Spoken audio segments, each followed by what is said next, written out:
going to be doing our prep work. The how about s'mores done. We've got our marshmallows, our chocolate morsels. Now these ones are the milk chocolate, not the semi-sweet. We have some salted butter. This way I don't have to put butter in later on. And today they didn't have the pre-ground graham crackers. So I'm just going to open a couple of these up and then show you how it is that we do that. I use the cinnamon flavor. Now it's up to your taste. Some people like the cinnamon flavored graham crackers, some like the honey ones.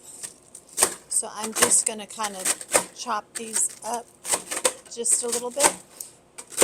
Now you can also do this inside a Ziploc baggie so it's not quite so messy. And we're just going to do this until it's completely nice and fine. Okay, so now we have our graham crackers nicely ground. There's a couple of larger pieces in there, and that's just for texture. In our pan right now, we're melting our butter, and as soon as this gets all nice and melted, we'll be adding in our marshmallows and our chocolate.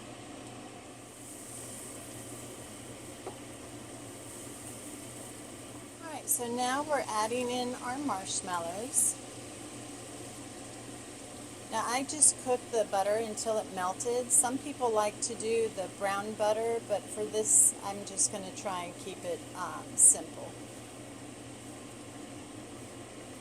So as you can see, our marshmallows are getting nice and melted.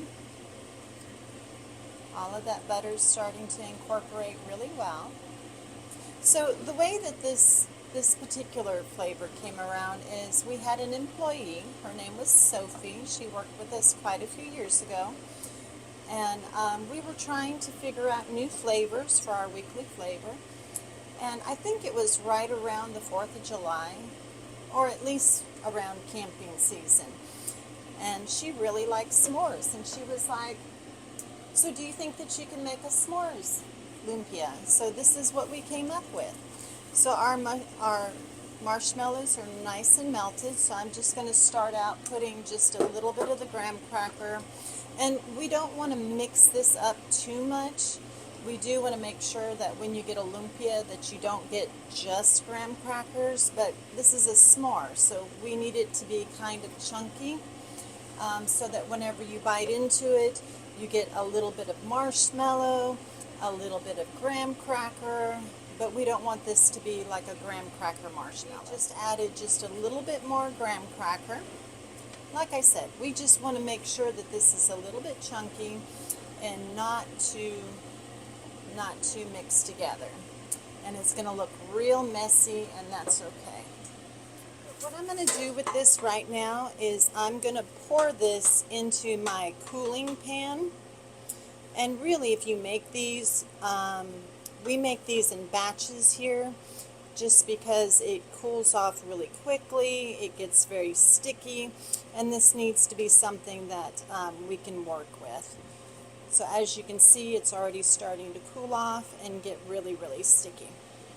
What I'm going to do now is kind of spread this out just a little bit.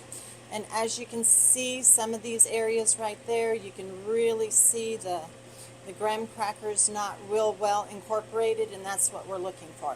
So now I have my milk chocolate morsels, and I'm just going to kind of spread those over the top. And the reason for this is whenever we fry those lumpias, we don't want chocolate flavored marshmallows.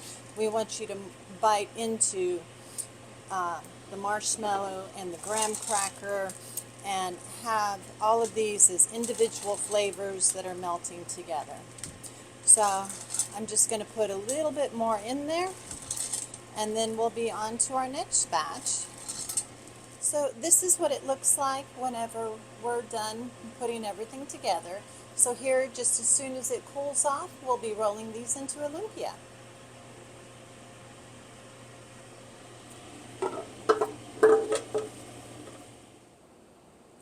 Alright, so now we are going to roll this up in a lumpia.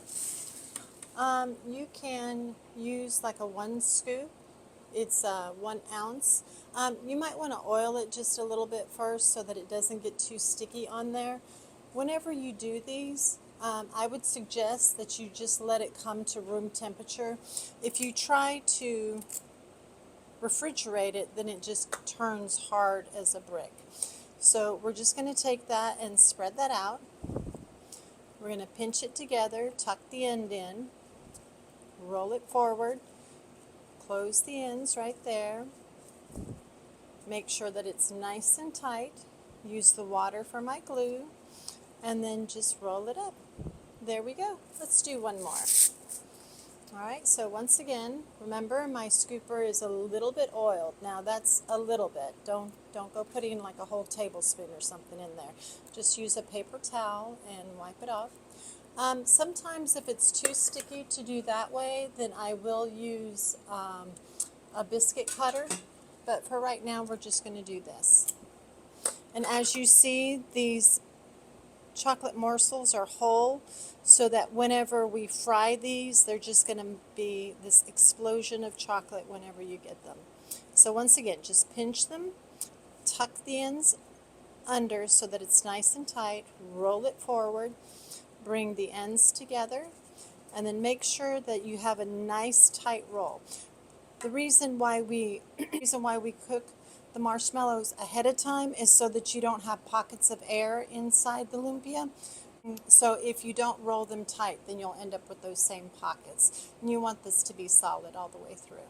So now I'm going to go and fry these up, and then I'll be back in just a minute to show you what they look like when they're done. So now our lumpia has been fried, and we are just going to cut this open so that you can see what it looks like on the inside. And look at that, all that marshmallow, graham crackers, and those beautiful little milk chocolate morsels. Delicious. So thank you, Sophie, for the wonderful suggestion, and I hope that you guys enjoy our House About S'mores.